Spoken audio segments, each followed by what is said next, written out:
আপনাকে কে সৃষ্টি করেছেন ভাই? কি উদ্দেশ্যে? প্রথমে কি একটা বলেছে, কি উদ্দেশ্যে?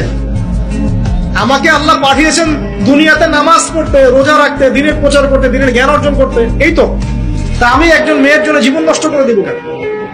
আমি তাহলে আল্লাহর কাছে কি মুখ দেখাবো আর নবীর কাছে কি মুখ দেখাবো? ওখানে গিয়ে বলবো আল্লাহ আমি আমার অমুক প্রেমিকার জন্য আশেক হয়ে একদম জীবন দিয়ে দিয়েছি, আত্মহত্যা করেছি। গেছে ভাই, যাইতে দেন। যে ব্যক্তি আপনার অবস্থানকে মূল্যায়ন করে নাই সে আপনার যোগ্য ছিল না।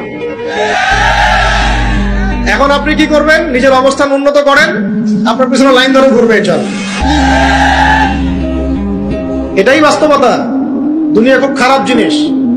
মানুষ মানুষের অবস্থানকে মূল্যায়ন করে, মানুষ মানুষের অবস্থানকেই মূল্যায়ন করে, কিন্তু আল্লাহ রাব্বুল আলামিন আপনাকে সর্বাবস্থায় ভালোবাসেন। এই যে আমরা এখন অনেক পাপ করছি না, আল্লাহ কি আমাদেরকে আযাব দিয়ে ধ্বংস করে দিয়েছে? আল্লাহ পাক এখনো আমাদেরকে ভালোবাসেন, গ্রহণ করেন, অপেক্ষায়। আল্লাহ পাক অপেক্ষা করছেন কখন তওবা করবে, আমি তওবা কবুল করব। এই কখন আমার বান্দা খালি একবার বলে আস্তাগফিরুল্লাহ, আল্লাহ পাক সাথে সাথে মাফ করে দিয়েছেন।